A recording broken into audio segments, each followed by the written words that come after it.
ఒక పల్లెటూరులో 2 కోళ్లుండేవి. అవి 2 భార్యాభర్తలు. ఒకరోజు కోడిపెట్ట కోడిపుంజుతో, ఇప్పుడేం చేద్దాం బావా, మన యజమాని ఇంటికి బంధువులు వస్తున్నారని, అందుకే ఈ రోజు నిన్ను కోసి కూర వండాలని అనుకుంటున్నారు కదా. అవును బంగారం, ఈ రోజుతో మన ఇద్దరి అనుబంధానికి తెరపడేలాగా ఉంది. అందుకే నువ్వు ఇక్కడ ఉండొద్దు బావా, పక్కనే ఉన్న అడవిలోకి వెళ్ళు. అప్పుడప్పుడు వచ్చి నన్ను చూసి వెళ్దువు గాని. నేను ఇక్కడ లేకపోతే వాళ్ళు నాకు బదులుగా నిన్ను కోసుకుని తింటారు బంగారం. నువ్వు అడవి అంటుంటే నాకు ఒక విషయం గుర్తుకొస్తుంది. నా మిత్రుడు కోతి ఆ అడవిలోనే ఉంటున్నాడు. నన్ను తన దగ్గరకు రమ్మని ఇదివరకు 2-3 సార్లు అడిగాడు. అందుకని నాతో పాటు నువ్వు కూడా రా, ఇద్దరం కలిసి అడవిలోనే కలిసి ఉన్నాం.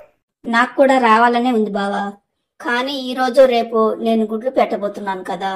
ఇంట్లో అయితే మన గుడ్లు సురక్షితంగా ఉంటాయి. అడవిలో మనకంతా కొత్త కదా, ఎన్ని ఇబ్బందులు పడాలో ఏంటో. ముందు ఇక్కడ నుండి బయటపడదాం పదా, మిగతా సంగతి తర్వాత చూసుకుందాం అని కోడిపుంజు అనటంతో అవి 2 అడవిలోకి వెళ్ళటానికి బయలుదేరతాయి. అడవిలోకి వచ్చిన తర్వాత అవి తమ మిత్రుడు కోతి కోసం చాలా చోట్ల వెతుకుతాయి.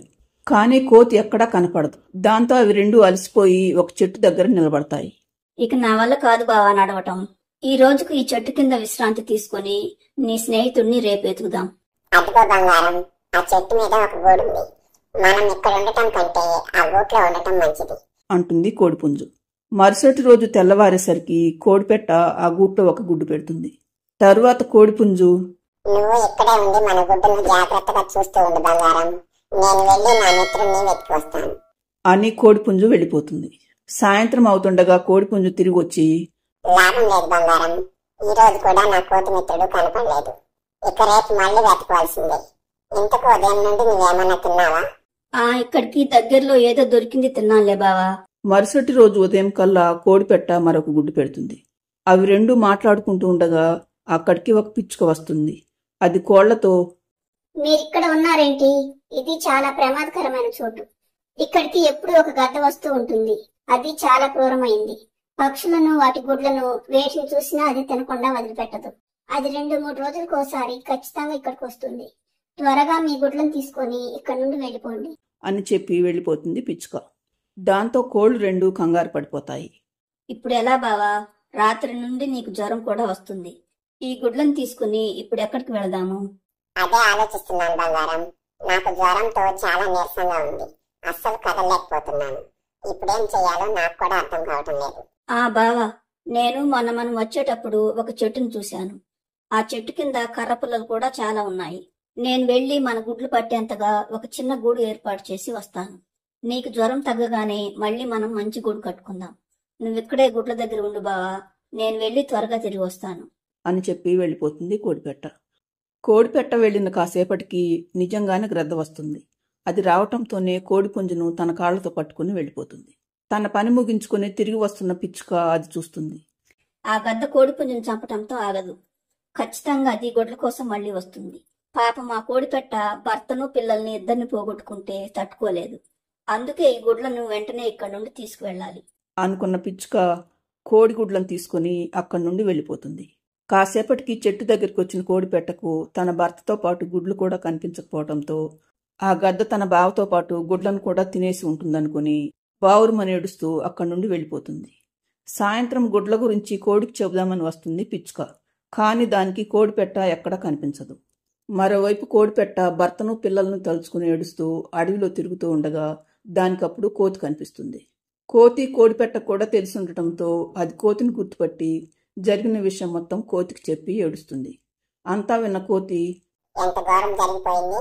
నీకు ముందే నేను కనపడి ఉంటే ఇదంతా జరిగేది కాదు. నువ్వు కాస్త ధైర్యంగా ఉండు అని కోడిపెట్టను తన ఇంటికి తీసుకువెళ్తుంది కోతి. అలా కొన్ని రోజులు గడిచిపోతాయి. కోడిగుడ్లను తీసుకువెళ్లిన పిచ్చుకకు తరువాత ఎక్కడా కోడి కనిపించకపోవడంతో అది తన గుడ్లతో పాటు కోడిగుడ్లను కూడా పొదగటంతో 2 పిచ్చుక పిల్లలతో పాటు 2 కోడి పిల్లలు కూడా పుడతాయి.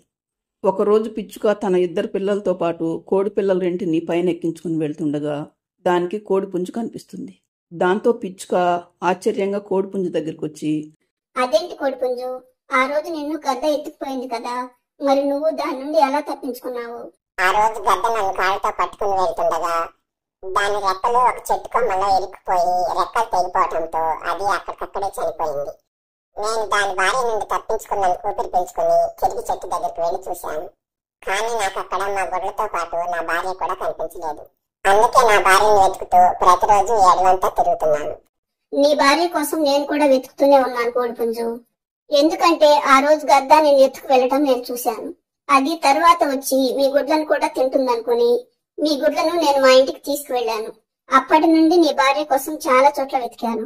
అయినా కనపడకపోవటంతో నా పిల్లలతో పాటు పుట్టిన మీ బిడ్డలను కూడా నేనే పెంచుతున్నాను.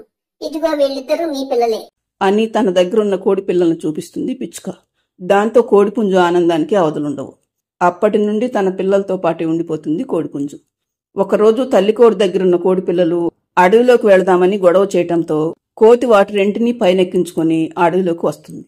అప్పుడే కోడిపుంజు కూడా తన ఇద్దరు పిల్లలతో పాటు అడవిలోకి వెళ్తూ ఉంటుంది. అవి రెండు ఎదురు పడటంతో చాలా ఆశ్చర్యపోతాయి. ముందుగా కోతి, ఇదేంటి మిత్రమా, నిన్ను గద్ద చంపేసిందని నీ భార్య చెప్పింది, నువ్వేంటి పిల్లలతో తిరుగుతున్నావు అంటుంది కోతి. ఏంటి, నా బంగారం నీకు కనపడిందా?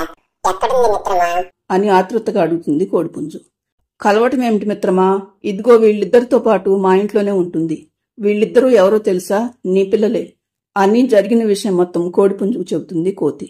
కోడిపుంజు కూడా తను గద్ద బారి నుండి ఎలా బయటపడింది, తన పిల్లలను పిచ్చుక ఎలా బ్రతికించింది చెబుతుంది. తర్వాత కోతి, కోడిపుంజు దాని నలుగురు పిల్లలతో పాటు కోడిపెట్ట దగ్గరికి రావటంతో తల్లి కోడి తన కళ్ళను తనే నమ్మలేకపోతుంది. లేరనుకున్న తన ఇద్దరు పిల్లలు, భర్త తనను వెతుక్కుంటూ రావటంతో తల్లి కోడి ఆనందానికి అవధులుండవు. తరువాత కోడిపుంజు, కోడిపెట్ట తమ నలుగురు పిల్లలతో కలిసి అడవిలో సంతోషంగా ఉంటాయి.